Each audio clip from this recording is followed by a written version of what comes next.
ಓಂ ಶಾಂತಿ. ಇದು ಬೇಹದ್ ವೈರಾಗ್ಯ ಸ್ಥಿತಿಯ 8ನೇ ಭಾಗ. ಈ ಭಾಗದಲ್ಲಿ ಪರಮಾತ್ಮ ನಮಗೆ ತಪಸ್ಸು ಬೇಹದ್ ವೈರಾಗ್ಯ ಸ್ಥಿತಿಯ ಕನೆಕ್ಷನ್ ಅಂದರೆ ಆ ರೀತಿ ತಿಳಿಸ್ತಾ ಹೋಗಿದ್ದಾರೆ. ಸೊ ಬೇಹದ್ ವೈರಾಗ್ಯ ಸ್ಥಿತಿ ಅಂದರೆ ಏನು?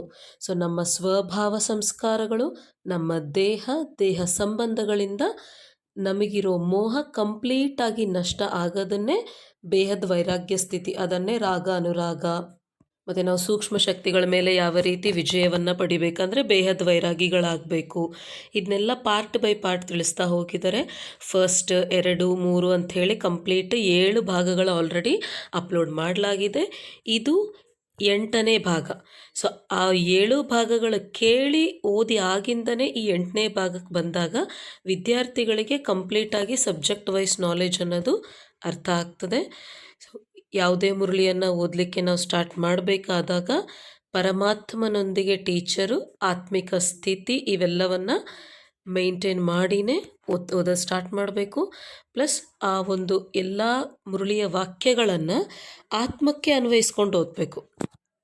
ಸೊ ಅದಕ್ಕಾಗಿ ನಾವು ಮಾಡಬೇಕಾಗಿರೋ ಸಂಕಲ್ಪ, ನಾನಾತ್ಮ ನಿರಾಕಾರ ಜ್ಯೋತಿರ್ಬಿಂದು ಸ್ವರೂಪ ಶಿವ ಪರಮಾತ್ಮ ನನ್ನ ತಂದೆ, ಶಿವ ಪರಮಾತ್ಮ ನನಗೆ ಟೀಚರ್, ನಾನು ಈಶ್ವರೀಯ ವಿದ್ಯಾರ್ಥಿ, ಶಿವ ಪರಮಾತ್ಮ ನನಗೆ ಸದ್ಗುರು, ನಾನು ಮಾಸ್ಟರ್ ಸದ್ಗುರು, ಶಿವ ಪರಮಾತ್ಮ ನನಗೆ ಜೀವನ ಸಂಗಾತಿ, ನಾನು ಶಿವ ಪರಮಾತ್ಮನಿಗೆ ಜೀವನ ಸಂಗಾತಿ.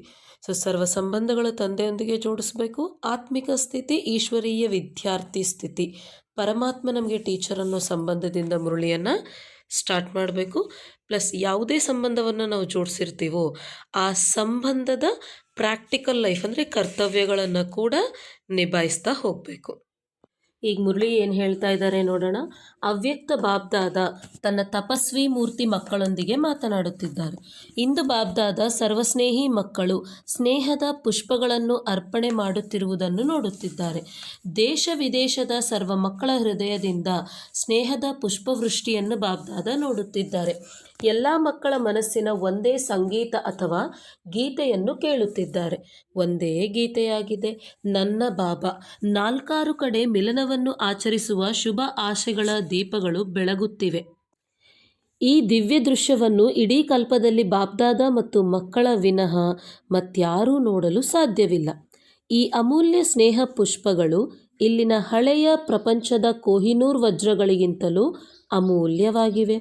ಈ ಹೃದಯದ ಗೀತೆಯನ್ನು ಮಕ್ಕಳ ವಿನಃ ಮತ್ಯಾರೂ ಹಾಡಲು ಸಾಧ್ಯವಿಲ್ಲ. ಇಂತಹ ದೀಪಾವಳಿಯನ್ನು ಮತ್ಯಾರೂ ಆಚರಿಸಲು ಸಾಧ್ಯವಿಲ್ಲ. ಬಾಬ್ದಾದಾರವರ ಸನ್ಮುಖದಲ್ಲಿ ಎಲ್ಲ ಮಕ್ಕಳು ಇಮರ್ಜ್ ಆಗಿದ್ದಾರೆ ಅಂದರೆ ಪ್ರತ್ಯಕ್ಷ. ಸೊ ಈ ಸ್ಥೂಲ ಸ್ಥಾನದಲ್ಲಿ ಎಲ್ಲರೂ ಕುಳಿತುಕೊಳ್ಳಲು ಸಾಧ್ಯವಿಲ್ಲ. ಆದರೆ ಬಾಬ್ದಾದಾರವರ ಹೃದಯ ಸಿಂಹಾಸನವು ಅತಿ ವಿಶಾಲವಾಗಿದೆ. ಆದ್ದರಿಂದ ಎಲ್ಲರನ್ನೂ ಇಮರ್ಜ್ ರೂಪದಲ್ಲಿ ನೋಡುತ್ತಿದ್ದಾರೆ. ಎಲ್ಲರ ನೆನಪು, ಪ್ರೀತಿ ಮತ್ತು ಸ್ನೇಹ ತುಂಬಿದ ಅಧಿಕಾರದ ದೂರುಗಳನ್ನೂ ಕೇಳುತ್ತಿದ್ದಾರೆ. ಮತ್ತು ಜೊತೆಗೆ ಪ್ರತಿಯೊಬ್ಬ ಮಗುವಿಗೆ ಮರುಪಾವತಿಯಾಗಿ ಇನ್ ರಿಟರ್ನ್ ಪದಮದಷ್ಟು ನೆನಪು, ಪ್ರೀತಿಯನ್ನು ಕೊಡುತ್ತಿದ್ದಾರೆ.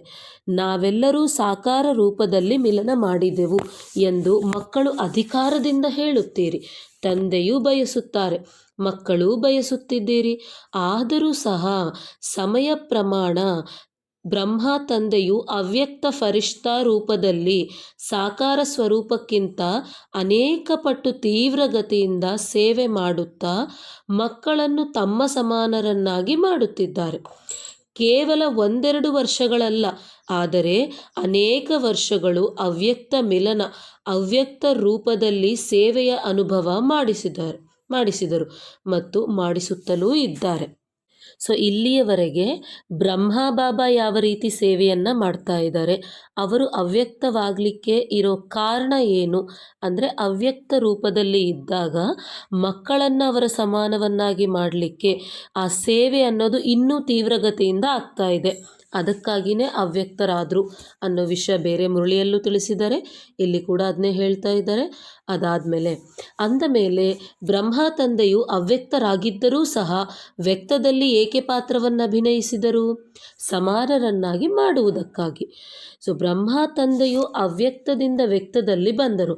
ಅಂದಮೇಲೆ ಅದಕ್ಕೆ ರಿಟರ್ನ್ ಆಗಿ ಅಂದರೆ ಅದಕ್ಕೆ ಮರುಪಾವತಿಯಾಗಿ ಮಕ್ಕಳು ಏನು ಮಾಡಬೇಕಾಗಿದೆ? ವ್ಯಕ್ತದಿಂದ ಅವ್ಯಕ್ತರಾಗಬೇಕಾಗಿದೆ. ಸೊ ಪರಮಾತ್ಮ ಅಂದರೆ ಇಬ್ಬರು ಬಾಪ ದಾದ, ಬ್ರಹ್ಮ ತಂದೆ ಶಿವ ತಂದೆ ಇಬ್ಬರು ಮಕ್ಕಳ ಅಂದರೆ ಇವ್ರು ಕರೆದ್ರೆ ಸಾಕು, ಅವರು ಬರ್ತಾ ಇದ್ದಾರೆ ಇಬ್ಬರು ಎಲ್ಲಿಂದ, ಅವ್ಯಕ್ತದಿಂದ ವ್ಯಕ್ತಕ್ಕೆ, ಆ ನಿರ್ವಾಣ ಧಾಮದಿಂದ ಈ ವಾಣಿ ಇರುವ ಧಾಮಕ್ಕೆ ಬರ್ತಾ ಇದ್ದಾರೆ. ಸೊ ಆ ರೀತಿ ಇದ್ದಾಗ ನಾವೇನಾಗಬೇಕು, ವ್ಯಕ್ತದಿಂದ ಅವ್ಯಕ್ತರಾಗಬೇಕು. ಅಂದರೆ ಈ ಸಾಕಾರ ಲೋಕದಿಂದ ಬುದ್ಧಿಯ ರೂಪಿ ಪಾದ ಡಿಟ್ಯಾಚ್ ಅಂದರೆ ಮೇಲ್ಗಡೆ ಹೋಗಬೇಕು, ಅಂದರೆ ಆತ್ಮ ಅನ್ನೋ ಸ್ಥಿತಿ.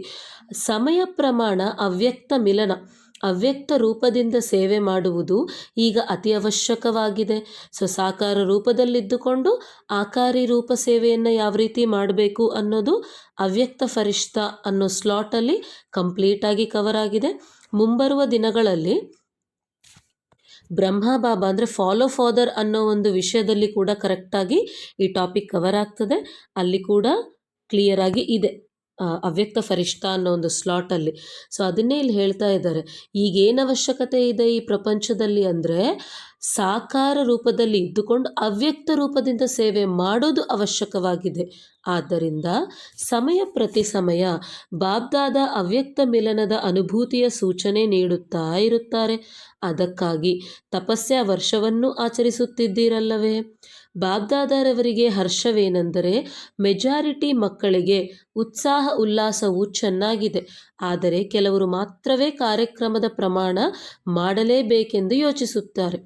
ಒಂದಾಗಿದೆ ಕಾರ್ಯಕ್ರಮದ ಅನುಸಾರ ಮಾಡೋದು, ಅಂದರೆ ಅವರು ಚಾನ್ಸ್ ಕೊಟ್ಟರೆ ಮಾಡ್ತೀವಿ, ಅವ್ರ ಪ್ರೋಗ್ರಾಮ್ ಹಾಕಿದರೆ ಹೋಗಿ ಮಾಡೋಣ, ಅಥವಾ ಅವ್ರು ನಮಗೆ ರೆಸ್ಪೆಕ್ಟ್ ಕೊಟ್ಟಾಗ ನೋಡೋಣ, ಅವರಾಗಿ ಕರೆದ್ರೆ ಆಲೋಚನೆ ಮಾಡೋಣ. ಅಂದರೆ ಯಾರದೋ ಒಂದು ಪ್ರೋಗ್ರಾಮ್ ಮೇಲೆ ಡಿಪೆಂಡ್ ಆಗಿದೆ ನಮ್ಮ ಅವ್ಯಕ್ತ ಸ್ಥಿತಿ. ಅದೇ ಅಲ್ಲದೆ ಇನ್ನೊಂದೇನು, ಹೃದಯದ ಉತ್ಸಾಹ ಉಲ್ಲಾಸಗಳಿಂದ ಮಾಡೋದು. ಸೊ ಯಾರೇ ಪ್ರೋಗ್ರಾಮ್ ಹಾಕಲಿ ಹಾಕದೆ ಹೋಗಲಿ, ನಾವಂತೂ ನಿರಂತರ ಯೋಗಿಗಳಂದರೆ ನಿರಂತರವಾಗಿ ಅವ್ಯಕ್ತ ರೂಪದಿಂದ ಸೇವೆಯನ್ನು ಮಾಡ್ತಾ ಇರೋದು. ಸೊ ವ್ಯಕ್ತ ಅವ್ಯಕ್ತ ಎಲ್ಲವೂ ಮನಸ ವಾಚ ಕರ್ಮಣ ತನು ಮನ ಧನ ಇವೆಲ್ಲ ಸೇವೆಗಳನ್ನ ನಮಗೆ ಪರಮಾತ್ಮ ತಿಳಿಸ್ಕೊಟ್ಟಿದ್ದಾರೆ. ಸೊ ಅದೆಲ್ಲನೂ ಮಾಡೋದು ಅದು ಹೃದಯದ ಉತ್ಸಾಹ ಉಲ್ಲಾಸದಿಂದ ಮಾಡಬೇಕು. ಸೊ ಇನ್ನೊಬ್ಬರ ಜೊತೆ ಅಂದರೆ ಇನ್ನೊಬ್ಬರು ಪ್ರೋಗ್ರಾಮ್ ಹಾಕಿ ಅವರ ಅವಕಾಶವನ್ನು ಕೊಟ್ಟಾಗ ನಾನು ಮಾಡ್ತೀನಿ ಅಂದರೆ ಒಂದು ಮುರಳಿಯಲ್ಲಿ ಕ್ಲಿಯರ್ ಆಗಿ ಪಾರ್ಟ್ನರ್ಶಿಪ್ಪಲ್ಲಿ ಬಿಸ್ನೆಸ್ ಮಾಡ್ದಂಗೆ ನೀವು ಓನಾಗಿ ಮಾಡ್ದಂಗಲ್ಲ ಅಂತೇಳಿ ಕೂಡ ತಿಳಿಸ್ತಾ ಇದ್ದಾರೆ. ಅಂದರೆ ಅವರಿಗೂ ನಿಮ್ಮ ಒಂದು ಪುಣ್ಯದಲ್ಲಿ ಭಾಗ ಇರ್ತದೆ ಅಂತಿದ್ದಾರೆ. ಸೊ ಹೃದಯದ ಉತ್ಸಾಹ ಉಲ್ಲಾಸದಿಂದ ಮಾಡಬೇಕು. ಬೇರೆಯವರಿಗೆ ಪುಣ್ಯಕ್ಕೆ ಅವಕಾಶ ಕೊಡಬೇಕು, ಬೇರೆಯವರಿಗೆ ಸಹಯೋಗವನ್ನು ಕೂಡ ಕೊಡಬೇಕು, ಇಲ್ಲ ಅಂತಲ್ಲ. ಆದರೆ ಬರೀ ಪ್ರೋಗ್ರಾಮ್ ಹಾಕಿದರೆ ಮಾತ್ರ ಮಾಡ್ತೀವಿ, ಇಲ್ಲಾಂದರೆ ಇಲ್ಲ ಅನ್ನೋ ರೀತಿ ಅಲ್ಲ. ಎನಿ ಟೈಮ್ ಮಾಡ್ತಾ ಇರಬೇಕು. ಅಂದಾಗ ಪ್ರತಿಯೊಬ್ಬರು ತಮ್ಮನ್ನು ತಾವು ಕೇಳಿಕೊಳ್ಳಿ, ನಾನು ಯಾವುದರಲ್ಲಿದ್ದೇನೆ ಅಂದರೆ ಪರಿಶೀಲಿಸ್ಕೊಳ್ಳಿಕ್ಕೆ ಹೇಳ್ತಾ ಇದ್ದಾರೆ. ಹೃದಯದ ಉತ್ಸಾಹ ಉಲ್ಲಾಸದಿಂದ ಮಾಡ್ತಾ ಇದ್ದೀವಾ, ಅಥವಾ ಅವರು ಪ್ರೋಗ್ರಾಮ್ ಕೊಟ್ಟರೆ ಮಾಡ್ತೀವಿ ಅಂತ ಇದ್ದೀವಾ. ಸೊ ಸಮಯದ ಪರಿಸ್ಥಿತಿಗಳ ಪ್ರಮಾಣ, ಸ್ವಯಂನ ಉನ್ನತಿಯ ಪ್ರಮಾಣ, ತೀವ್ರಗತಿಯ ಸೇವೆಯ ಪ್ರಮಾಣ ಅಂದರೆ ಆ ಸಮಯಾನುಸಾರ ಅದರ ಒಂದು ಟೈಮ್ನ ಅನುಸಾರ ಬಾಬ್ದಾದಾರವರ ಸ್ನೇಹಕ್ಕೆ ರಿಟರ್ನ್ ಕೊಡುವ ಪ್ರಮಾಣ, ತಪಸ್ಸು ಅತೀ ಅವಶ್ಯಕವಾಗಿದೆ. ಪ್ರೀತಿ ಮಾಡುವುದು ಅತಿ ಸಹಜವಾಗಿದೆ ಮತ್ತು ಎಲ್ಲರೂ ಮಾಡುತ್ತೀರಿ, ಇದನ್ನು ಸಹ ತಂದೆ ತಿಳಿದುಕೊಂಡಿದ್ದಾರೆ. ಆದರೆ ಅದಕ್ಕೆ ಬದಲಾಗಿ ಸ್ವರೂಪದಲ್ಲಿ ಬಾಬ್ದಾದಾರವರ ಸಮಾನರಾಗಬೇಕಾಗಿದೆ. ಈ ಸಮಯದಲ್ಲಿ ಬಾಬ್ದಾದ ಇದನ್ನು ನೋಡಲು ಬಯಸುತ್ತಿದ್ದಾರೆ. ಇದರಲ್ಲಿ ಕೆಲವರು ಮಾತ್ರವೇ ಇದ್ದಾರೆ. ಎಲ್ಲರ ಬಯಕೆಯು ಒಂದೇ ಆಗಿದೆ, ಆದರೆ ಬಯಸುವವರು ಮತ್ತು ಮಾಡುವವರು ಇವರಲ್ಲಿ ಸಂಖ್ಯೆಯ ಅಂತರವಿದೆ. ಏಕೆಂದರೆ ತಪಸ್ಸಿಗೆ ಸದಾ ಮತ್ತು ಸಹಜ ತಳಹದಿ ಬುನಾದಿ ಏನೆಂದರೆ ಬೇಹದ್ದಿನ ವೈರಾಗ್ಯ. ಸೊ ಇಲ್ಲಿ ನಾನು ಪರಮಾತ್ಮನನ್ನು ಪ್ರೀತಿ ಮಾಡ್ತಾ ಇದ್ದೀನಿ, ಪರಮಾತ್ಮ ಅಂದರೆ ನನಗೆ ಇಷ್ಟ, ಅವರ ಮೇಲೆ ನನಗೆ ಪ್ರೀತಿ ಇದೆ ಅನ್ನೋರೆಲ್ಲರಿಗೂ ಈ ಸೆಂಟೆನ್ಸು, ಈ ಲೈನ್ಸು ಭಾಳ ಇಂಪಾರ್ಟೆಂಟು. ಸೊ ಪ್ರೀತಿ ಅಂದರೆ ಅದಕ್ಕೆ ಏನು ಪ್ರತ್ಯಕ್ಷ ಸಾಕ್ಷಿ ಅಂದರೆ ಅವರ ಸಮಾನರಾಗಿ ತೋರಿಸ್ಬೇಕು ನಾವು. ಸೊ ಪ್ರೀತಿಯ ರಿಟರ್ನ್ ಏನಂತ ಇದ್ದಾರೆ, ಸೊ ಅವರ ಸಮಾನರಾಗಿ ನಾವು ತೋರಿಸ್ಬೇಕು, ಸಮಾನರಾಗಿ ತಯಾರಾಗಬೇಕು. ಸೊ ಆದರೆ ಈ ಬೇಹದ್ ವೈರಾಗ್ಯ ಸ್ಥಿತಿ ಇದ್ದಾಗಲೇ ಅದು ಸಾಧ್ಯ. ಸೊ ಬೇಹದ್ ವೈರಾಗ್ಯ ಸ್ಥಿತಿಗೆ ಬುನಾದಿ ಯಾವುದು, ತಪಸ್ಸು. ಸೊ ತಪಸ್ಸಂದರೆ ಏನು, ಸೊ ಇಷ್ಟಕ್ಕೆ ಮುಂಚೆ ತಿಳ್ಕೊಂಡಂಗೆ ಸೊ ತಪಸ್ಸು ಅಂದಾಗ ಇಲ್ಲಿ ಪರಮಾತ್ಮನಿಗೆ ಇಷ್ಟವಾಗದೇ ಇರೋ ವಿಷಯ ಏನು? ಈ ಬೇಹದ್ದಿನ ವೈರಾಗ್ಯ ಅಂದರೆ ಇಲ್ಲೇನು ತಿಳಿಸ್ತಾ ಇದ್ದಾರೆ ನಮಗೆ? ನಮ್ಮ ಸ್ವಭಾವ ಸಂಸ್ಕಾರಗಳು, ದೇಹ ಸಂಬಂಧಗಳು ಇವೆಲ್ಲವುಗಳಿಂದ ಅತೀತರಾಗಬೇಕು, ಅಂದರೆ ಮೋಹ ಅನ್ನೋದು ನಷ್ಟವಾಗಬೇಕು. ಸೊ ಅದಕ್ಕೆ ಫೈನಲ್ ಎಕ್ಸಾಮಲ್ಲಿ ಕೂಡ ನಷ್ಟೋ ಮೋಹ ಸ್ಮೃತಿ ಸ್ವರೂಪ ಅನ್ನೋ ಕ್ವಶನೇ ಕೊಡ್ತಾ ಇದ್ದಾರೆ ನಮಗೆ. ಸೊ ಆ ಮೋಹವನ್ನು ನಷ್ಟ ಮಾಡಿದಾಗ ನಮ್ಮ ಬುದ್ಧಿ ಯಾರೊಂದಿಗೆ ಕನೆಕ್ಟ್ ಆಗಿರಬೇಕು? ಪರಮಾತ್ಮನೊಂದಿಗೆ. ಅದನ್ನೇ ತಪಸ್ಸು ಅಂತ ಇದ್ದಾರೆ. ಸೊ ತಪಸ್ಸಿಗೆ ಸದಾ ಮತ್ತು ಸಹಜ ತಳಹದಿ ಏನೆಂದರೆ ಬೇಹದ್ದಿನ ವೈರಾಗ್ಯ. ಬೇಹದ್ದಿನ ವೈರಾಗ್ಯ ಅರ್ಥಾತ್ 4 ಕಡೆಯ ದಡವನ್ನು ಬಿಡುವುದು. ಏಕೆಂದರೆ ದಡಗಳನ್ನೇ ಆಶ್ರಯವನ್ನಾಗಿ ಮಾಡಿಕೊಂಡಿದ್ದೀರಿ. ಸಮಯಾನುಸಾರ ಪ್ರಿಯರಾದಿರಿ ಮತ್ತು ಸಮಯಾನುಸಾರ ಶ್ರೀಮತದ ಅನುಸಾರ ನಿಮಿತ್ತರಾಗಿರುವ ಆತ್ಮನ ಸೂಚನೆಯ ಪ್ರಮಾಣ ಸೆಕೆಂಡಿನಲ್ಲಿ ಬುದ್ಧಿಯು ಪ್ರಿಯರಿಂದ ಮತ್ತೆ ಅತೀತವಾಗಿ ಬಿಡಲಿ. ಆದರೆ ಅದು ಸಾಧ್ಯವಾಗುತ್ತಿಲ್ಲ. ಎಷ್ಟು ಬೇಗನೆ ಪ್ರಿಯರಾಗುತ್ತೀರೋ ಅಷ್ಟು ಅತೀತರಾಗುತ್ತಿಲ್ಲ. ಪ್ರಿಯರಾಗುವುದರಲ್ಲಿ ಬುದ್ಧಿವಂತರಾಗಿದ್ದೀರಿ, ಅತೀತರಾಗುವುದರಲ್ಲಿ ಆಲೋಚಿಸುತ್ತಿದ್ದೀರಿ. ಧೈರ್ಯ ಬೇಕಾಗಿದೆ. ಅತೀತರಾಗುವುದೇ ಅಥವಾ ಭಿನ್ನರಾಗುವುದೇ ತೀರಗಳನ್ನು ಬಿಡುವುದಾಗಿದೆ ಮತ್ತು ತೀರವನ್ನು ಬಿಡುವುದೇ ಬೇಹದ್ದಿನ ವೈರಾಗ್ಯ ವೃತ್ತಿಯಾಗಿದೆ. ಸೊ ಇಲ್ಲಿ ತೀರಗಳು ಅಂದಾಗ ಯಾರ ಮೇಲೆ ಬೇಕಾದರೆ ಅವ್ರ ಮೇಲೆ ಆಧಾರವಾಗಿ ಬಿಡೋದು. ಸಾಧನಗಳಾಗಿರಬಹುದು, ವ್ಯಕ್ತಿಗಳಾಗಿರ್ಬೋದು, ಸಂಬಂಧ ಸಂಪರ್ಕದಲ್ಲಿ ಆಗಿರಬಹುದು. ಸಹಯೋಗವನ್ನು ಕೊಟ್ಟು ಪ್ರೀತಿಯಿಂದ ವ್ಯವಹರಿಸೋದ್ರಲ್ಲಿ ತಪ್ಪಿಲ್ಲ. ಒಬ್ರಿಗೊಬ್ಬರು ಸಹಯೋಗಿಗಳೇ. ಆದರೆ ಇವರಿದ್ರೇ ಸೇವೆ ಆಗ್ತದೆ, ಅವರಿದ್ದರೆ ನಾನು ಸೇವೆ ಮಾಡಬಲ್ಲೆ, ಅಥವಾ ಅವರಿದ್ದರೆ ನಾನು ಇದನ್ನು ಮಾಡಬಲ್ಲೆ ಅದನ್ನು ಮಾಡಬಲ್ಲೆ ಅಂದರೆ ಒಂದು ವಿಷಯದ ಮೇಲೆ ಕಂಪ್ಲೀಟಾಗಿ ಆಧಾರ ಆಗಿಬಿಡೋದು. ಅದು ಯಾವುದೇ ವಸ್ತು ಆಗಿರ್ಬೋದು, ವೈಭೋಗ ಆಗಿರ್ಬೋದು, ವ್ಯಕ್ತಿಗಳಾಗಿರ್ಬೋದು. ಸೊ ಅದನ್ನೇ ಇಲ್ಲಿ ಬಿಡಬೇಕಂತ ಇದ್ದಾರೆ. ಸೊ ಆ ತೀರಗಳನ್ನೆಲ್ಲ ಬಿಡಬೇಕು. ಈಗ ಇಷ್ಟು ಸಹಯೋಗ ನಮಗೆ ಸೇವೆಯಲ್ಲಿ ಸಿಗ್ತಾ ಇದೆ ಅಂದರೆ ಅದು ಎಲ್ಲಿಂದ ಬರ್ತಾ ಇದೆ? ಸೊ ಪರಮಾತ್ಮ ಕೊಟ್ಟಿರೋ ಸಹಯೋಗದಿಂದ. ಸೊ ದಾತನಾಗಿರುವ ಪರಮಾತ್ಮನನ್ನು ನೆನಪಿಟ್ಕೋಬೇಕೇ ಹೊರತು ಮಧ್ಯದಲ್ಲಿ ಬಂದಿರುವವ್ರನ್ನಲ್ಲ. ಸೊ ಸ್ಮೃತಿ ಅಂತ ಬಂದಾಗ ಆಲ್ವೇಸ್ ಪರಮಾತ್ಮ. ಸೊ ಸಹಯೋಗ ಅಂತ ಬಂದಾಗ ಎಲ್ರಿಗೂ ಕೊಡ್ತೀವಿ, ಎಲ್ಲರಿಂದನೂ ಪಡಿತೀವಿ, ಆದರೆ ಆಧಾರ ಆಗಬಾರ್ದು. ಅವರೇ ನಮಗೆ ಆಧಾರ ಆಗಬಾರ್ದು. ಒಬ್ಬ ಆಧಾರ ಯಾರು ಅಂದರೆ ಪರಮಾತ್ಮ. ಸೊ ಅವರನ್ನು ಆಧಾರವಾಗಿಟ್ಟುಕೊಂಡಾಗ 1000 ಜನ ಸಹಯೋಗಿಗಳು ಸಿಗ್ತಾರೆ, 1,00,000 ಜನ ಸಹಯೋಗಿಗಳಾದರೂ ಸಿಗ್ತಾರೆ. ಅಷ್ಟೇ ಹೊರತು ಪ್ರಪಂಚದಲ್ಲಿರುವ 1,00,000 ಜನ ಸಹಯೋಗಿಗಳನ್ನು ಇಟ್ಕೊಂಡಾಗಲೂ ನಮಗೆ ಫೇಲ್ ಆಗೋ ಚಾನ್ಸಸ್ ಇರ್ತದೆ. ಅವರನ್ನು ಜೊತೆ ಇಟ್ಕೊಂಡ್ರೆ ಪರಮಾತ್ಮನನ್ನು, ಅಂದರೆ ನಾನು ಪರಮಾತ್ಮ ಅಂತ ಬಂದಾಗ ಮಧ್ಯದಲ್ಲಿ ಇನ್ನೊಬ್ರು ಯಾರು ಬರಲಿಕ್ಕೆ ಸಾಧ್ಯತೆ ಇರಬಾರ್ದು. ಸೊ ಅದಕ್ಕಾಗಿಯೇ ಈ ಭಕ್ತಿ ಮಾರ್ಗದಲ್ಲಿ ತೋರಿಸ್ಬೇಕಾದಾಗಲೂ ಅರ್ಜುನ ದುರ್ಯೋಧನನನ್ನು, ಅಂದರೆ ನಿನಗೆ ನನ್ನ ಅಕ್ಷೋಣಿ ಸೈನ್ಯ ಬೇಕೋ ಅಥವಾ ಏನು ಬೇಕು ಅಂದರೆ ದುರ್ಯೋಧನ ಕೇಳಿರೋದು ಅಕ್ಷೋಣಿ ಸೈನ್ಯ ಜನಗಳು. ಸೊ ಅವರೇ ಈ ಸಂಗಮ ಯುಗದಲ್ಲಿ ಪರಿಪಾಲನೆಯಲ್ಲಿ ಬರ್ತಾರೆ. ಸೊ ಯಾರು ಪರಮಾತ್ಮ ಬೇಕು ಅನ್ಕೊತಾರೆ, ಪರಮಾತ್ಮ ಅಸ್ತ್ರಶಸ್ತ್ರಗಳನ್ನು ಕೂಡ ಉಪಯೋಗಿಸೋದಿಲ್ಲ, ಅಂದರೆ ಅವರು ಬಂದು ನಮ್ಮ ಯುದ್ಧದಲ್ಲಿ, ಅಂದರೆ ನಮ್ಮ ಬುದ್ಧಿಯನ್ನು ಉಪಯೋಗಿಸಬೇಕಾಗಿರೋ ಸಮಯದಲ್ಲಿ ಅವರು ಬಂದು ಯುದ್ಧವನ್ನು ಮಾಡಿ ನಮ್ಮನ್ನು ಗೆಲ್ಲಿಸಲ್ಲ. ನಮಗೆ ಸಜೆಷನ್ ಕೊಡ್ತಾರೆ, ಇದು ಮಾಡಿದರೆ ಇದಾಗ್ತದೆ, ಕರ್ಮ ಫಿಲಾಸಫಿಯನ್ನು ತಿಳಿಸ್ಕೊಡ್ತಾರಷ್ಟೆ. ಸೊ ಅದರ ಆಧಾರದ ಮೇಲೆ ಆ ಅಷ್ಟಶಕ್ತಿಗಳನ್ನು ಕೂಡ ಕೊಟ್ಟಿದ್ದಾರೆ, ಅದರಲ್ಲಿ ನಿರ್ಣಯ ಶಕ್ತಿ ಒಂದು. ಸೊ ಆ ನಿರ್ಣಯ ಶಕ್ತಿಯನ್ನು ಉಪಯೋಗಿಸಿ ಪರಿಶೀಲಿಸಿ ನಮಗೇನು ಬೇಕೋ ನಾವದನ್ನು ನಿರ್ಣಯಿಸ್ಕೊಳ್ಬೇಕಷ್ಟೆ. ಅವ್ರ ಬುದ್ಧಿಯಲ್ಲಿ ಬಂದು ಅದನ್ನೆಲ್ಲ ಚೇಂಜ್ ಮಾಡಿ ಹೀಗೆ ಮಾಡು ಅಂಥೇಳಿ ಒತ್ತಾಯದಿಂದ ಯಾವುದನ್ನು ಫೋರ್ಸಬಲಿ ಹೇಳಲ್ಲ ಇಲ್ಲಿ. ಏಕೆಂದರೆ ಇದು ಬಲವಂತವಾಗಿ ಓದಿಸೋ ಓದಲ್ಲ. ಸೊ ಅದಕ್ಕಾಗಿ ತೀರಗಳನ್ನು ಆಶ್ರಯವನ್ನಾಗಿ ಮಾಡಿಕೊಂಡು ಹಿಡಿದುಕೊಳ್ಳುವುದು ಬರುತ್ತದೆ. ಆದರೆ ಅದನ್ನು ಬಿಡಬೇಕಾದರೆ ಏನು ಮಾಡುತ್ತೀರಿ? ಬಹಳ ಉದ್ದಗಲವಾದ ಪ್ರಶ್ನಾರ್ಥಕ ಚಿಹ್ನೆಯನ್ನು ಹಾಕುತ್ತೀರಿ. ಸೇವೆಗೆ ಇನ್ಚಾರ್ಜ್ ಆಗುವುದು ಬಹಳ ಚೆನ್ನಾಗಿ ಬರುತ್ತಿದೆ, ಆದರೆ ಇನ್ಚಾರ್ಜ್ನ ಜೊತೆಗೆ ಸ್ವಯಂನ ಹಾಗೂ ಅನ್ಯರ ಬ್ಯಾಟರಿಯನ್ನು ಚಾರ್ಜ್ ಮಾಡಿಕೊಳ್ಳುವುದರಲ್ಲಿ ಕಷ್ಟವೆನಿಸುತ್ತಿದೆ. ಆದ್ದರಿಂದ ವರ್ತಮಾನ ಸಮಯದಲ್ಲಿ ತಪಸ್ಸಿನ ಮೂಲಕ ವೈರಾಗ್ಯ ವೃತ್ತಿಯ ಅತಿ ಅವಶ್ಯಕತೆ ಇದೆ. ಸೊ ಇಲ್ಲಿ ಸೇವೆಗಳಲ್ಲಿ ಹೋದಾಗ ಅಥವಾ ಸೇವೆ ಮಾಡ್ತಿರ್ಬೇಕಾದ್ರೆ ಸ್ವಯಂನ ಬ್ಯಾಟ್ರಿ ಕೂಡ ಚಾರ್ಜ್ ಮಾಡ್ತಾ ಇಲ್ಲ, ಇತರರ ಬ್ಯಾಟ್ರಿಯನ್ನು ಕೂಡ ಚಾರ್ಜ್ ಮಾಡ್ತಾ ಇಲ್ಲ. ಸೊ ಅದಕ್ಕೆ ಮೇನ್ ರೀಸನ್ ಇದೆ, ಹದ್ದಿನ ಆಕರ್ಷಣೆಗಳು, ಹದ್ದಿನ ಆಧಾರಗಳು, ಅದನ್ನೇ ಆಶ್ರಯವನ್ನಾಗಿ ಮಾಡ್ಕೊಳ್ಳೋದು. ಸೊ ಅದನ್ನು ಬಿಟ್ಟಾಗ ಎಲ್ಲರ ಬ್ಯಾಟ್ರಿಯನ್ನು ಚಾರ್ಜ್ ಮಾಡ್ಕೊಳ್ಳೋದು, ನಮ್ಮ ಬ್ಯಾಟ್ರಿಯನ್ನು ನಾವು ಚಾರ್ಜ್, ಇದೆಲ್ಲ ಆಗುತ್ತೆ. ಸೊ ಅದಾದಮೇಲೆ ತಪಸ್ಸಿನ ಸಫಲತೆಯ ವಿಶೇಷ ಆಧಾರ ಹಾಗೂ ಸಹಜ ಸಾಧನವಾಗಿದೆ. ಒಂದು ಶಬ್ದದ ಪಾಠವನ್ನು ಪಕ್ಕಾ ಮಾಡಿಕೊಳ್ಳಿ. 2-3 ಬರೆಯುವುದು ಕಷ್ಟವಾಗುತ್ತದೆ. ಒಂದನ್ನು ಬರೆದಿಡುವುದು ಬಹಳ ಸಹಜವಾಗಿದೆ. ತಪಸ್ಸು ಅರ್ಥಾತ್ ಒಬ್ಬ ತಂದೆಯವರಾಗುವುದು. ಯಾವುದನ್ನು ಬಾಬ್ದಾದ ಏಕ್ನಾಮಿ ಎಂದು ಕರೆಯುತ್ತಾರೆ. ತಪಸ್ಸು ಅರ್ಥಾತ್ ಮನಸ್ಸು ಬುದ್ಧಿಯನ್ನು ಏಕಾಗ್ರ ಮಾಡುವುದು. ಸೊ ಮನಸ್ಸು ಬುದ್ಧಿಯನ್ನು ಏಕಾಗ್ರ ಮಾಡುವುದು ಅಂದಾಗ ಇಷ್ಟಕ್ಕೆ ಮುಂಚೆ ಬಹಳಷ್ಟು ಮುರಳಿಯಲ್ಲಿ ತಿಳಿಸಲಾಗಿದೆ, ಈಗಲೂ ಹೇಳ್ತಾ ಇದ್ದೀನಿ. ಸೊ ಮನಸ್ಸು ಅಂದಾಗ ಮನಸ್ಸಿನ ಕೆಲಸ ಏನು? ರಚನೆ, ಮನಸ್ಸು, ಆಲೋಚನೆ, ಸ್ಥಾಪನೆ ಇದೆಲ್ಲನೂ ಒಂದೇ. ಸೊ ಆಲೋಚನೆಗಳನ್ನು ಮಾಡೋದೇ ಮನಸ್ಸಿನ ಕೆಲಸ. ಅಂದರೆ ಮನಸ್ಸು ಅಂದರೆ ಆಲೋಚನೆ. ಸೊ ಬುದ್ಧಿ ಅಂದಾಗ ಸ್ಕ್ರೀನ್, ಬುದ್ಧಿಯನ್ನು ಸ್ಕ್ರೀನ್ ಮೇಲೆ ಯಾವ ಚಿತ್ರ ನಡೀತಾ ಇದೆ. ಈಗ ನಾನು ಯೋಚನೆ ಮಾಡೋದು ಟೊಮ್ಯಾಟೊ ಬಗ್ಗೆ, ವಿಜುವಲೈಸೇಷನ್ ಬುದ್ಧಿ ಅನ್ನೋ ಸ್ಕ್ರೀನ್ ಮೇಲೆ ಆ್ಯಪಲ್ ಬಗ್ಗೆ ಇದೆ ಅಂತ ಇಟ್ಕೊಳ್ಳಿ, ಏಕಾಗ್ರತೆ ಇಲ್ಲದಂಗೆ. ಸೊ ನಾನು ಏನು ಯೋಚನೆ ಮಾಡ್ತೀನೋ ಅದರ ಬಗ್ಗೆನೇ ವಿಜುವಲೈಸೇಷನ್, ಬುದ್ಧಿ ಅನ್ನೋ ಸ್ಕ್ರೀನ್ ಮೇಲೆ ಕೂಡ ಅದೇ ಇರಬೇಕು.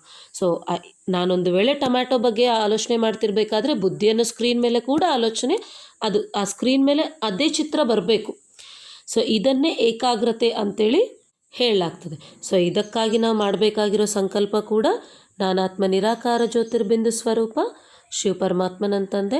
At the same time visualisation ಅಂದರೆ ದರ್ಶಿಸಬೇಕು ಕೂಡ. ಆತ್ಮನ ಅಂದರೆ ಭ್ರುಕುಟಿ ಮಧ್ಯದಲ್ಲಿ ಆತ್ಮನ ಸ್ಥಾನ ನಕ್ಷತ್ರದಂತೆ ಹೊಳಿತಿರೋ ಹಂಗೆ. ಸೊ ಪರಮಾತ್ಮನ ನಿಮಗೆ ಬೇಕಾದಷ್ಟು ಸಮೀಪದಲ್ಲಿ, ಪರಮಾತ್ಮನಿಂದ ಆತ್ಮನಿಗೆ, ಆತ್ಮನಿಂದ ಈ ಪ್ರಕೃತಿಗೆ ಶಕ್ತಿ ಹೋದಂಗೆ. ಸೊ ಈ ಒಂದು ಸಂಕಲ್ಪದಿಂದ ಕರೆಕ್ಟಾಗಿ ಯೋಗದಲ್ಲಿ ಇದ್ದಾಗ ಕಾನ್ಸಂಟ್ರೇಷನ್ ಅಂದರೆ ಏಕಾಗ್ರತೆ ಕೂಡ ಹೆಚ್ಚಾಗ್ತದೆ ಅಂತಾರೆ ಬಾಬಾ. ತಪಸ್ಸು ಅರ್ಥಾತ್ ಏಕಾಂತ ಪ್ರಿಯರಾಗುವುದು. ತಪಸ್ಸು ಅರ್ಥಾತ್ ಸ್ಥಿತಿಯನ್ನು ಏಕರಸವಾಗಿಟ್ಟುಕೊಳ್ಳುವುದು.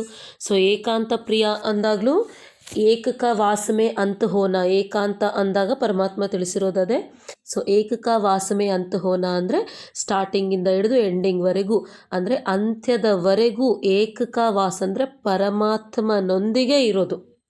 ಸೊ ಏಕರಸ ಅಂದಾಗ ನಿಂದಾಸ್ತುತಿಯಲ್ಲಿ ಒಂದೇ ರಸವಾಗಿರಬೇಕು. ಸೊ ಯಾರಾದರೂ ಬಂದು ನಮ್ಮನ್ನು ನಿಂದಿಸಿದಾಗ, ಅಂದರೆ ನಿಂದನೆಗಳನ್ನು ಹಾಕಿದಾಗ ನಮ್ಮ ಸ್ಥಿತಿ ಕೆಳಗಡೆ, ನಮ್ಮನ್ನು ಯಾರಾದರೂ ಹೊಗಳಿದಾಗ ಅಂದರೆ ಸ್ತುತಿಸಿದಾಗ ನಮ್ಮ ಸ್ಥಿತಿ ಜಾಸ್ತಿ ಆಗಬಾರ್ದು. ಸೊ ಏಕರಸವಾಗಿರಬೇಕು. ತಪಸ್ಸು ಅರ್ಥಾತ್ ಸರ್ವಪ್ರಾಪ್ತಿಯಾಗಿರುವ ಖಜಾನೆಗಳನ್ನು ವ್ಯರ್ಥದಿಂದ ಉಳಿತಾಯ ಮಾಡುವುದು. ಅರ್ಥಾತ್ ಉಳಿತಾಯದಿಂದ ನಡೆಯುವುದು. ಎಕಾನಮಿ ಅಂಥೇಳಿ ವರ್ಡ್ ಯೂಸ್ ಮಾಡ್ತಾ ಇರ್ತಾರೆ ಬಾಬಾ. ಅಂದಾಗ ಒಂದರ ಪಾಠವು ಪಕ್ಕಾ ಆಯಿತಲ್ಲವೇ? ಒಂದರ ಪಾಠವು ಕಷ್ಟವಾಗಿದೆಯೋ ಅಥವಾ ಸಹಜವಾಗಿದೆಯೋ? ಸಹಜವಂತೂ ಆಗಿದೆ, ಆದರೆ ಎಂಬ ಭಾಷೆಯನ್ನು ಹೇಳುತ್ತಿಲ್ಲ ತಾನೆ. ಸೊ ಎಲ್ರಿಗೂ ಈ ವಿಷಯಗಳಿಗೆ ಸಹಜ ಆಗಿದೆ, ಮಾಡ್ಬೋದು, ಆದರೆ ಈ ರೀತಿ ಹೇಳ್ತಾ ಇದ್ದಾರೆ. ಸೊ ಆ ರೀತಿ ನೀವು ಹೇಳ್ತಾ ಇಲ್ಲಲ್ಲ ಅಂತೇಳಿ ಪರಮಾತ್ಮ ಕೇಳ್ತಾ ಇದ್ದಾರೆ. ಸೊ ತಪಸ್ಸು ಅಂದರೆ ಒಬ್ಬರ ಸ್ಮೃತಿ, ಒಬ್ಬರೇ ಎಲ್ಲನೂ. ಸೊ ಅಷ್ಟೇ ಹೊರತು ಬೇರೆಯವರ ಸ್ಮೃತಿಯಲ್ಲಿ ಇರೋ ಹಂಗಿಲ್ಲ. ಸೊ ಯಾರಾದರೂ ಶರೀರ ಬಿಟ್ಟರೆ ಆ ಸ್ಮೃತಿ ಅಥವಾ ಅದ್ರ ಮೇಲೆ ಫಂಕ್ಷನ್ಸು ಇದು ಯಾವುದೂ ಅಲ್ಲ. ಪರಮಾತ್ಮ ತಿಳಿಸ್ತಾ ಇರೋದು ಒಬ್ಬರ ಸ್ಮೃತಿ. ಸೊ ಸ್ಮೃತಿ ದಿವಸ ಅಂತೇಳಿ ಬ್ರಹ್ಮ ಬಾಬಾ ಅವ್ರದ್ದು ಮಾಡಲಿಕ್ಕೆ ಕೂಡ ರೀಸನ್ ಹೇಳ್ತಾ ಇದ್ದಾರೆ. ಸೊ ಅದು ಸಮರ್ಥ ದಿವಸದಂದಾಗಿ ತಿಳಿಸಲಾಗ್ತದೆ ಅದರ ಬಗ್ಗೆ. ಸೊ ಸಮರ್ಥತೆಯನ್ನು ನೆನಪು ಮಾಡಲಿಕ್ಕಾಗಿ ನಿಮಗೆ ಅದನ್ನು ಹೇಳಲಾಗ್ತದೆ. ಅಂದರೆ ಆ ಮುರಳಿಯನ್ನೆಲ್ಲ ನಾವು ತೆಗೆದು ಓದಿದಾಗ January 18 ಯಾವ ಇಯರಲ್ಲಿ ನಾವು January 18 ಮುರಳಿಯನ್ನು ತೆಗೆದಾಗಲೂ ಪರಮಾತ್ಮ ಹೇಳ್ತಾ ಬಂದಿರೋದೇ ಬ್ರಹ್ಮ ಬಾಬಾ ಯಾವ ರೀತಿ ಧಾರಣೆಯನ್ನು ಮಾಡ್ತಾ ಹೋದರು, ಕರ್ಮದಲ್ಲಿ ಬಂದಿರೋ ಪ್ರಾಬ್ಲಮ್ಸ್ನ ಅವ್ರು ಯಾವ ರೀತಿ ಸಾಲ್ವ್ ಮಾಡಿದರು ಪರಮಾತ್ಮನ ಜೊತೆ ಇದ್ದು. ಸೊ ಅವ್ಯಕ್ತ ಮುರಳಿ ಎಲ್ಲ ಧಾರಣೆಗೆ ಸಂಬಂಧಿಸಿರೋ ವಿಷಯನೇ. ಆದರೆ January 18 ಸ್ಪೆಷಲಿ ಓದಿದಾಗ ಅದೇ ಅರ್ಥ ಆಗ್ತದೆ. ಅಂದರೆ ಯಾವ ರೀತಿ ಸಮರ್ಥರನ್ನಾಗಿ ತಯಾರಾಗಲಿಕ್ಕೆ ಅಲ್ಲಿ ಸಾಧ್ಯತೆ ಇದೆಯೋ ಅದೆಲ್ಲನೂ ಪರಮಾತ್ಮ ತಿಳಿಸ್ತಾ ಹೋಗಿದ್ದಾರೆ. ಸೊ ಬಹಳ ಬಹಳ ಭಾಗ್ಯಶಾಲಿಗಳಾಗಿದ್ದೀರಿ, ಅನೇಕ ಪ್ರಕಾರದ ಪರಿಶ್ರಮದಿಂದ ಮುಕ್ತರಾದಿರಿ. ಸೊ ಇಲ್ಲಿ ಎಕಾನಮಿ ಅನ್ನೋದು ಕೂಡ ಇದೆ. ಸೊ ಇಲ್ಲಿ ಏನು ಹೇಳ್ತಾ ಇದ್ದಾರೆ? ಎಕಾನಮಿ ಅಂದರೆ ಉಳಿತಾಯ. ಯಾವುದನ್ನು ಉಳಿತಾಯ ಮಾಡಬೇಕು ನಾವು? ಸೊ ಪರಮಾತ್ಮನಿಂದ ನಮಗೆ ಲಭಿಸಿರೋ ಖಜಾನೆಗಳೇನೇನು?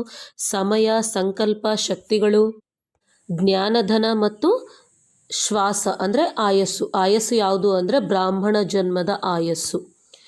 ಸೊ ಎಲ್ಲರೂ ಈ ಆಯಸ್ಸು ಅಂದ ತಕ್ಷಣ ಕನ್ಫ್ಯೂಸ್ ಆಗೋ ಅವಶ್ಯಕತೆ ಇಲ್ಲ. ಆಯುಷು ಅಂದಾಗ ಇಲ್ಲಿ ಪರಮಾತ್ಮ ನಮಗೆ ಬ್ರಾಹ್ಮಣ ಜೀವನದ ಆಯುಷ್ಯನ ಬಗ್ಗೆ ತಿಳಿಸ್ತಾ ಇದ್ದಾರೆ. ಸೊ ಇವೆಲ್ಲವೂ ನಮಗೆ ಪರಮಾತ್ಮ ಕೊಡ್ತಾ ಇರೋ ಖಜಾನೆಗಳು. ಸೊ ಇವುಗಳ ಉಳಿತಾಯ. ಸೊ ಸುಮ್ಮನೆ ಏನೋ ಯೋಚನೆ ಮಾಡ್ತಾ ಸಮಯವನ್ನು ಕಳೆಯೋದು ಅಂದರೆ ಸಮಯವನ್ನು ವ್ಯರ್ಥ ಮಾಡಿದ್ವಿ. ಸೊ ಅದ್ರ ಜೊತೆ ಸಂಕಲ್ಪ ಶಕ್ತಿಯನ್ನು ವ್ಯರ್ಥ ಮಾಡಿದ್ವಿ. ಸೊ ಸುಮ್ಮನೆ ಏನು ಬೇಕದು ಮಾತಾಡೋದು. ಅದೇ ಜ್ಞಾನಧನವನ್ನು ಕೊಟ್ಟರೆ ಜ್ಞಾನಧನವನ್ನು ನಾವು ಉಪಯೋಗಿಸ್ದಂಗೆ ಉಳಿತಾಯ ಮಾಡ್ದಂಗೆ ಈ ರೀತಿ ಇದನ್ನೆಲ್ಲ ಮಾಡ್ತಾ ಹೋದಾಗ ಇದನ್ನೇ ತಪಸ್ಸಂತಾರೆ ಅಂತಿದ್ದಾರೆ. ಸೊ ಈ ಎಲ್ಲ ತಪಸ್ಸಿಗೆ ಬುನಾದಿ ಏನು? ಬೇಹದ್ದಿನ ವೈರಾಗ್ಯ ಸ್ಥಿತಿ.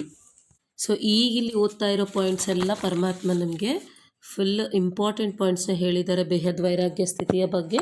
ಸೊ ಇದನ್ನು ಮನನ ಚಿಂತನೆ ಮಾಡಲಿಕ್ಕೆ ವಿದ್ಯಾರ್ಥಿಗಳು ಅವರವರ ಪದ್ಧತಿಯಲ್ಲಿ ಅದನ್ನು ಅಂಡರ್ಲೈನ್ ಮಾಡ್ಕೋತಿರೋ ಅಥವಾ ಬರೆದಿಟ್ಕೋತಿರೋ ಅಥವಾ ಎಲ್ಲಾದರೂ ಫೋಟೋ ತೆಗೆದಿಟ್ಕೊಂಡು ಮತ್ತೆ ನೋಡ್ಕೋತಿರೋ. ಬಟ್ ಇದು ಮಾತ್ರ ಬಹಳ ಇಂಪಾರ್ಟೆಂಟ್ ಪಾಯಿಂಟ್ಸೇ. ಸೊ ಬಹಳ ಭಾಗ್ಯಶಾಲಿಗಳಾಗಿದ್ದೀರಿ. ಅನೇಕ ಪ್ರಕಾರದ ಪರಿಶ್ರಮದಿಂದ ಮುಕ್ತರಾಗಿದ್ದೀರಿ. ಸೊ ಪ್ರಪಂಚದವರಿಗಂತೂ ಸಮಯ ಮಾಡಿಸುತ್ತದೆ ಮತ್ತು ಆ ಸಮಯದಲ್ಲಿ ಬಲವಂತವಾಗಿ ಮಾಡುತ್ತಾರೆ. ಸೊ ಮಕ್ಕಳನ್ನು ತಂದೆಯು ಸಮಯಕ್ಕೆ ಮೊದಲೇ ತಯಾರು ಮಾಡುತ್ತಾರೆ ಮತ್ತು ತಂದೆಯ ಪ್ರೀತಿಯಿಂದ ಮಾಡುತ್ತೀರಿ. ಒಂದು ವೇಳೆ ಪ್ರೀತಿಯಿಂದ ಮಾಡಲಿಲ್ಲ ಅಥವಾ ಸ್ವಲ್ಪವೇ ಮಾಡಿದರೆ ಏನಾಗುವುದು? ಕೊನೆಯಲ್ಲಿ ಬಲವಂತವಾಗಿಯಾದರೂ ಮಾಡಲೇಬೇಕಾಗುತ್ತದೆ. ಸೊ ಬೇಹದ್ದಿನ ವೈರಾಗ್ಯವನ್ನು ಧಾರಣೆ ಮಾಡಿಕೊಳ್ಳಲೇಬೇಕಾಗುವುದು. ಆದರೆ ಬಲವಂತವಾಗಿ ಮಾಡುವುದಕ್ಕೆ ಫಲ ಸಿಗುವುದಿಲ್ಲ. ಇದು ಇಂಪಾರ್ಟೆಂಟ್ ಪಾಯಿಂಟ್. ಸೊ ಇಲ್ಲೇನು ಹೇಳ್ತಾ ಇದ್ದಾರೆ? ಬಲವಂತದಿಂದ ಮಾಡುವುದಕ್ಕೆ ಫಲ ಸಿಗೋದಿಲ್ಲ. ಪ್ರೀತಿಯ ಪ್ರತ್ಯಕ್ಷ ಫಲವು ಭವಿಷ್ಯ ಫಲವಾಗುತ್ತದೆ. ಸೊ ಪ್ರೀತಿಯಿಂದ ಮಾಡಿದಾಗ ಪ್ರತ್ಯಕ್ಷ ಫಲ ಪ್ಲಸ್ ಭವಿಷ್ಯ ಫಲ. ಸೊ ಮತ್ತು ಬಲವಂತದಿಂದ ಮಾಡುವವರಿಗೆ ಎಲ್ಲಿಯಾದರೂ ಕ್ರಾಸ್ ಮಾಡಬೇಕಾಗುತ್ತದೆ. ಈ ಕ್ರಾಸ್ ಮಾಡಬೇಕಾಗುವುದು ಸಹ ಫಾಸ್ ಅಂದರೆ ನೇಣುಗಂಬದಲ್ಲಿ ಏರುವ ಸಮಾನವಾಗಿದೆ. ಅಂದರೆ ಅಷ್ಟು ಪೇನ್ ಇರ್ತದೆ. ಅಂದ ಮೇಲೆ ಯಾವುದು ಇಷ್ಟವಾಗುತ್ತದೆ? ಪ್ರೀತಿಯಿಂದ ಮಾಡುತ್ತೇವೆ ಅಂಥೇಳಿ ಸೊ ಬಾಬ್ದಾದ ಎಂದಾದರೂ ತೀರಗಳ ಪಟ್ಟಿಯನ್ನು ತಿಳಿಸುತ್ತೇವೆ. ಸೊ ಆ ತೀರಗಳು ಯಾವ್ಯಾವು ಅಂತೇಳಿ ನೆಕ್ಸ್ಟ್ ತಿಳಿಸ್ತೀನಿ ಅಂತ ಇದ್ದಾರೆ.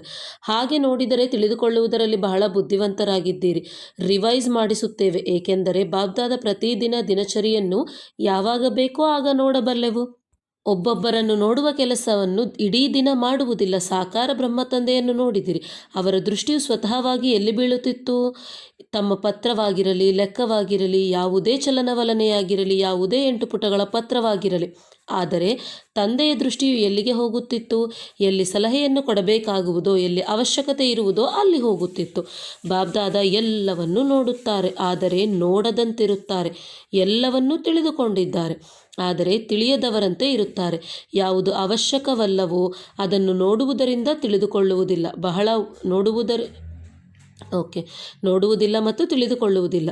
ಸೊ ಬಹಳ ಒಳ್ಳೊಳ್ಳೆಯ ಆಟಗಳನ್ನು ನೋಡುತ್ತೇವೆ, ಅದನ್ನು ಮತ್ತೆಂದಾದರೂ ತಿಳಿಸುತ್ತೇವೆ.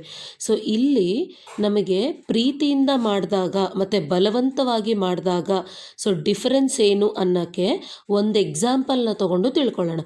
ಈಗ ಫಾರ್ ಎಕ್ಸಾಂಪಲ್ ಪರಮಾತ್ಮ ನಮಗೆ ನಮ್ಮ ಹತ್ರ ಇರೋ ಈ ತನು ಮನ ಧನಕ್ಕೆ ನಾವು ಟ್ರಸ್ಟಿ ಆಗಬೇಕು ಅಂಥೇಳಿ ತಿಳಿಸ್ಕೊಟ್ಟಿದ್ದಾರೆ. ಸೊ ಟ್ರಸ್ಟಿ ಅಂತಂದರೆ ಬಹಳಷ್ಟು ಜನ ಹೆಂಗೆ ಯೋಚನೆ ಮಾಡ್ತಾರೆ ಅಂದರೆ ಈಗ ಇದ್ದಿದ್ದೆಲ್ಲ ಹಾಕಿಬಿಟ್ರೆ ನಾವು ಹೆಂಗೆ ಬದುಕೋದು. ಸೊ ಪರಮಾತ್ಮ 1936 ಅಂದರೆ ಅದು 1936 ಹೇಳ್ತಾನೆ ಬಂದಿದ್ದಾರೆ. ನೋಡೋಣ ಯಾವಾಗ ಆಗ್ತದೋ, ಅದು ಬಂದಾಗ ನೋಡ್ಕೊಳ್ಳೋಣ, ಈಗಂತೂ ಆಸ್ತಿಗಳನ್ನ ರೆಡಿ ಮಾಡಿಟ್ರೆ ಆಯಿತು ಅನ್ನೋ ಒಂದು ವೇಯಲ್ಲಿ ಯೋಚನೆ ಮಾಡ್ತಾ ಇರ್ತಾರೆ.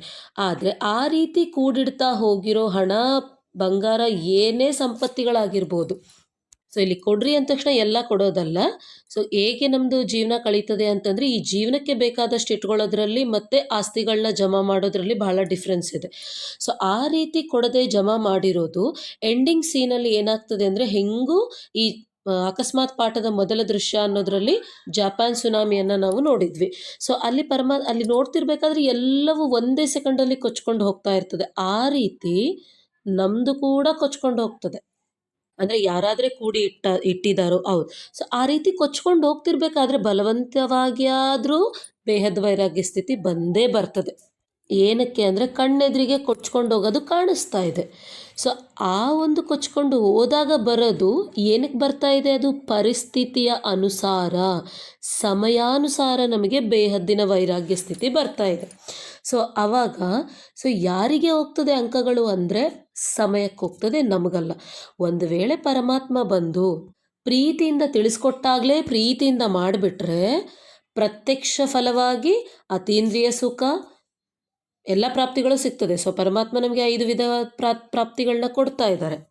ಸೊ ಶ್ರೇಷ್ಠ ಸಂಬಂಧಗಳು, ಶ್ರೇಷ್ಠ ಸಂಪರ್ಕ, ಸತ್ಯವಾದ ಸ್ನೇಹ, ಸರ್ವ ವಿಧವಾದ ಸಂಪತ್ತಿ ಮತ್ತು ಸಫಲತೆ, ಈ 5 ಪ್ರಾಪ್ತಿಗಳನ್ನ ನಮಗೆ ಪರಮಾತ್ಮ ಕೊಡ್ತಾ ಇದ್ದಾರೆ. ಸೊ ಆ ಎಲ್ಲ ಪ್ರಾಪ್ತಿಗಳು ಪ್ರತ್ಯಕ್ಷಕ್ಕೂ ಸಿಗ್ತದೆ, ಅದು ಭವಿಷ್ಯಕ್ಕೂ ಸಿಗ್ತದೆ. ಸೊ ಭವಿಷ್ಯಕ್ಕೂ ನಾರ್ಮಲ್ ಆಗಿ ಅಲ್ಲ, ವಿಶ್ವ ಮಹಾರಾಜರಾಗ್ತೀರಿ ಅಂತಾರೆ. ಸೊ ಅದೇ ಇಷ್ಟೆಲ್ಲ ಕೂಡಿಟ್ಟಿರೋದು ಹಂಗೆ ಕೊಚ್ಚಿ ಹೋಗ್ತಾ ಇರಬೇಕಾದ್ರೆ ಆ ಫಾಸ್ ಅಂದರೆ ನೇಣುಗಂಬ ನಿಜವಾಗ್ಲೂ ಆ ಬಾಧೆ ಹೆಂಗಿರ್ತದೆ, ಪೇನ್ ಇರ್ತದೆ 100%. ಸೊ ಆ ಮಾರ್ಕ್ಸೂ ಸಿಗಲ್ಲ, ಅಂದರೆ ನಮ್ಗೆ ಯಾವುದೇ ಪುಣ್ಯ ಅಂಕಗಳು ಭವಿಷ್ಯ ಫಲನೂ ಇಲ್ಲ, ಮತ್ತು ಮೇಲಿನಿಂದ ಬಾಧೆ ಕೂಡ. ಸೊ ಇದೆಲ್ಲವೂ ಇರಬಾರ್ದು ಅಂದರೆ ಈಗಲಿಂದನೇ ಬೇಹದ್ ವೈರಾಗಿ ಆಗಬೇಕು. ಅದಕ್ಕಾಗಿಯೇ ಈ 6ನೇ ಭಾಗದಲ್ಲಿ ಪರಮಾತ್ಮ ನಮಗೆ ಬೇಹದ್ ತ್ಯಾಗಿ, ಬೇಹದ್ ವೈರಾಗಿ ಮತ್ತು ಬೇಹದ್ ಸೇವಾಧಾರಿಗಳೇ ವಿಶ್ವ ಮಹಾರಾಜರಾಗ್ತಾರೆ ಅಂತಾರೆ. ಅದಕ್ಕಾಗಿಯೇ ಈ ಸ್ಮಶಾನ ವೈರಾಗ್ಯವನ್ನು ಬಿಡ್ರಿ ಅಂತೇಳಿ ಕೂಡ ಹೇಳಲಿಕ್ಕೆ ರೀಸನ್ ಅದೇ. ಸೊ ಅದು ಕಣ್ಣಿಂದ ನೋಡ್ತಿರ್ಬೇಕಾದ್ರೆ ಅರ್ಥ ಮಾಡ್ಕೊಳ್ತಾ ಇದ್ದೀವಿ, ಪರಮಾತ್ಮ ಹೇಳಿದಾಗ ಏನಕ್ಕೆ ಅರ್ಥ ಮಾಡ್ಕೊಳ್ತಾ ಇಲ್ಲ ಅಂದರೆ ಪರಮಾತ್ಮನ ಜ್ಞಾನದ ಮೇಲೆ ನಮಗೆ ನಿಶ್ಚಯ ಇಲ್ಲದೆ, ಅವರು ಹೇಳಿರೋದನ್ನು ಆ ಕಡೆ ಸುಮ್ಮನೆ ಕೇಳಿ ಬಿಡೋದು, ಯಾರು ಏನು ಹೇಳ್ತಾರೆ ಅದನ್ನು ಕೇಳ್ತಾ ಹೋಗೋದು, ಪುಸ್ತಕ ತೆಗೆದು ಓದದೇ ಇರೋದು. ಸೊ ಇವೆಲ್ಲದರ ರೆಕಾರ್ಡಿಂಗ್ ಇಲ್ಲೇ ನಡೀತಾ ಇದೆ ಅನ್ನೋದು ವಿದ್ಯಾರ್ಥಿಗಳು ಗಮನದಲ್ಲಿಟ್ಟು ರೆಕಾರ್ಡಿಂಗನ್ನು ಮಾಡಬೇಕು. ಸೊ ಅದಾದಮೇಲೆ ತಪಸ್ಸು ಮಾಡುವುದು, ಬೇಹದ್ದಿನ ವೈರಾಗ್ಯ ವೃತ್ತಿಯಲ್ಲಿರುವುದು ಸಹಜವಲ್ಲವೇ? ತೀರಗಳನ್ನು ಬಿಡುವುದು ಕಷ್ಟವಾಗುತ್ತದೆಯೇ? ಆದರೆ ತಾವೇ ಆಗಬೇಕಾಗಿದೆ. ಕಲ್ಪಕಲ್ಪದ ಪ್ರಾಪ್ತಿಗೆ ಅಧಿಕಾರಿಗಳಾಗಿದ್ದೀರಿ ಮತ್ತು ಅವಶ್ಯವಾಗಿ ಆಗುವಿರಿ. ಒಳ್ಳೆಯದು. ಈ ವರ್ಷ ಕಲ್ಪದ ಹಿಂದಿನವರು, ಅನೇಕ ಕಲ್ಪಗಳ ಹಳೆಬರು ಮತ್ತು ಈ ಕಲ್ಪದ ಹೊಸ ಮಕ್ಕಳಿಗೆ ಅವಕಾಶವು ಸಿಕ್ಕಿದೆ. ಸೊ ಡ್ರಾಮಾ ಫಿಕ್ಸ್ ಅನ್ನೋರು ಈ ಲೈನ್ಸ್ನ ಕೂಡ ನೆನಪು ಮಾಡ್ಕೊಳ್ಬೇಕು, ಈ ಲೈನ್ಸ್ನ ಕೂಡ ಓದಬೇಕು. ಸೊ ಹೊಸ ಮಕ್ಕಳಿಗೆ ಕೂಡ ಅವಕಾಶ ಸಿಕ್ಕಿದೆ ಅಂದ ಮೇಲೆ ಅವಕಾಶ ಸಿಕ್ಕಿರುವ ಖುಷಿ ಇದೆಯಲ್ಲವೇ? ಮೆಜಾರಿಟಿ ಹೊಸಬರಿದ್ದಾರೆ, ಟೀಚರ್ಸ್ ಹಳೆಬರಿದ್ದಾರೆ ಅಂದ ಮೇಲೆ ಟೀಚರ್ಸ್ ಏನು ಮಾಡುವಿರಿ? ಸೊ ಈ ಹೊಸಬರು ಹಳೆಬರು ಅಂತಂದರೆ ಸದ್ಯ ಬಂದವರು ಅಥವಾ ಬಹಳಷ್ಟು ವರ್ಷದಿಂದ ಇರೋರು, ಅದ್ರ ಬಗ್ಗೆ ಹೇಳ್ತಾ ಇದ್ದಾರೆ ಹೊರತು ಸೊ ಟೀಚರ್ಸು ಓದ್ಕಲ್ಪ ಬಂದಿರ್ತಾರೆ, ಬೇರೆಯವರಲ್ಲ, ಆ ರೀತಿ ಅಲ್ಲ. ಸೊ ಈ ಅಂದರೆ ಜಸ್ಟ್ ಪರಮಾತ್ಮನ ತಿಳ್ಕೊಂಡು 1 year 2 years ಆದವರು ಇದ್ದಾರೆ, 10-20 years ಆದವರು ಕೂಡ ಇದ್ದಾರೆ ಅಂಥೇಳಿ ಅದರ ಅರ್ಥ. ಅಂದ ಮೇಲೆ ಟೀಚರ್ಸ್ ಏನು ಮಾಡುವಿರಿ? ವೈರಾಗ್ಯ ವೃತ್ತಿಯನ್ನು ಧಾರಣೆ ಮಾಡಿಕೊಳ್ಳುತ್ತೀರಲ್ಲವೇ? ತೀರಗಳನ್ನು ಬಿಡುತ್ತೀರಲ್ಲವೇ? ಅಥವಾ ಆ ಸಮಯಕ್ಕೆ ಮಾಡಬೇಕೆಂದು ಬಯಸುತ್ತೇವೆ, ಆದರೆ ಏನು ಮಾಡುವುದು ಎಂದು ಹೇಳುವಿರಾ? ಮಾಡಿ ತೋರಿಸುವವರಾಗಿದ್ದೀರಾ ಅಥವಾ ಕೇವಲ ಹೇಳುವವರಾಗಿದ್ದೀರಾ? 4-6 ಕಡೆಯ ಯಾರೆಲ್ಲ ಮಕ್ಕಳು ಬಂದಿದ್ದಾರೆಯೋ ಎಲ್ಲ ಮಕ್ಕಳನ್ನು ಬಾಬ್ದಾದ ಸಾಕಾರ ರೂಪದಲ್ಲಿ ನೋಡಿ ಹರ್ಷಿತರಾಗುತ್ತಿದ್ದಾರೆ. ಸಾಹಸವನ್ನಿಟ್ಟಿದ್ದೀರಿ ಮತ್ತು ತಂದೆಯ ಸಹಯೋಗವು ಸದಾ ಇದ್ದೇ ಇದೆ. ಆದ್ದರಿಂದ ಸಾಹಸದ ಸಹಯೋಗದ ಅಧಿಕಾರದ ಅನುಭವವನ್ನು ಮಾಡುತ್ತಾ ಸಹಜವಾಗಿ ಹಾರುತ್ತಾ ಹೋಗಿ. ತಂದೆಯು ಸಹಯೋಗವನ್ನಂತೂ ಕೊಡುತ್ತಾರೆ, ಆದರೆ ತೆಗೆದುಕೊಳ್ಳುವವರು ತೆಗೆದುಕೊಳ್ಳಬೇಕಲ್ಲವೇ? ದಾತನು ನೀಡುತ್ತಾರೆ, ಆದರೆ ಪಡೆಯುವವರು ಯಥಾಶಕ್ತಿಯಾಗಿ ಬಿಡುತ್ತಿದ್ದಾರೆ. ಆದ್ದರಿಂದ ಯಥಾಶಕ್ತಿಯಾಗಿರಬಾರದು, ಸದಾ ಸರ್ವಶಕ್ತಿವಂತರಾಗಬೇಕು. ಇದರಿಂದ ಕೊನೆಯಲ್ಲಿ ಬರುವವರು ಸಹ ಮೊದಲಿನ ನಂಬರ್ ತೆಗೆದುಕೊಳ್ಳುತ್ತೀರಿ. ತಿಳಿಯಿತೆ? ಸರ್ವಶಕ್ತಿಗಳ ಅಧಿಕಾರವನ್ನು ಪೂರ್ಣ ಪ್ರಾಪ್ತಿ ಮಾಡಿಕೊಳ್ಳಿರಿ. ಒಳ್ಳೆಯದು. ಸೊ ಇಲ್ಲಿ ಕಲ್ಪಕಲ್ಪದ ಪ್ರಾಪ್ತಿಗೆ ಅಧಿಕಾರಿಗಳು ಅಂದಾಗ ಪರಮಾತ್ಮ ನಮಗೆ ಕಲ್ಪಪೂರ್ವ ಅಂದರೆ ಅಂತ ವರ್ಡ್ ಬಂತು ಅಂದರೆ ಸಾಕು, ಸದಾ ವಿಜಯಿ ಅಷ್ಟೆ. ಸೊ ವಿಜಯಿ ಆಗಿದ್ರಿ ಅಂತ ತಿಳಿಲಿಕ್ಕೆ ಕಲ್ಪಪೂರ್ವದ ಬಗ್ಗೆ ಹೇಳ್ತಾ ಹೋಗಿದ್ದಾರೆ ಅಷ್ಟೇ. ಅಂದರೆ ಕಲ್ಪಪೂರ್ವ ಅಂತ ಬಂದಾಗ ನಾವು ವಿಜಯಿ ಅನ್ನೋದೇ ಕನ್ಸಿಡರ್ ಮಾಡಬೇಕು, ಬೇರೆ ಯಾವುದೂ ಅಲ್ಲ.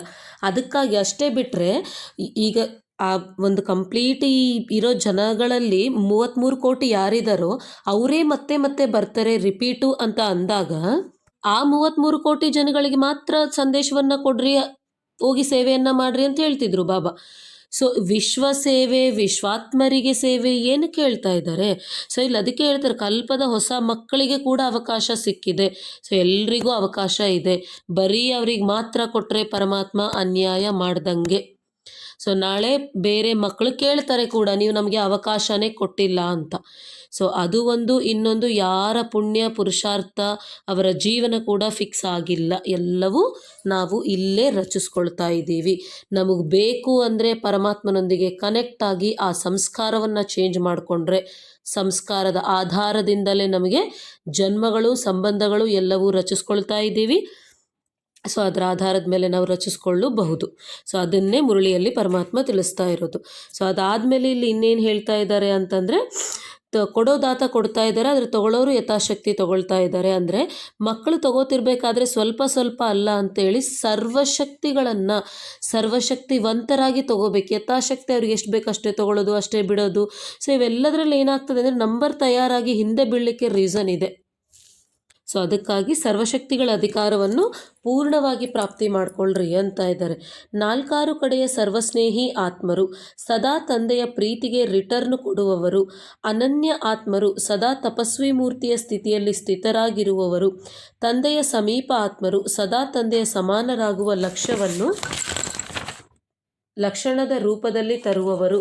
ಇಂತಹ ದೇಶ ವಿದೇಶದ ಸರ್ವ ಮಕ್ಕಳಿಗೆ ಹೃದಯರಾಮ ತಂದೆಯ ಅತಿ ಹೃದಯಪೂರ್ವಕ ನೆನಪು, ಪ್ರೀತಿ ಹಾಗೂ ನಮಸ್ತೆ. ಓಂ ಶಾಂತಿ. ಜ್ಞಾನ ಸಂಬಂಧಿತ ಸಂದೇಹಗಳೇನಾದರೂ ಇದ್ದರೆ ನೀವು ನನಗೆ ಕಾಲ್ ಮಾಡಬಹುದು. ನನ್ನ ನಂಬರ್ 7019406739 7091406739. ಸೊ ಜ್ಞಾನ ಸಂಬಂಧಿತ ಸಂದೇಹಗಳಿಗೆ ನೀವು ನನಗೆ ಕರೆ ಮಾಡಬಹುದು. ಓಂ ಶಾಂತಿ.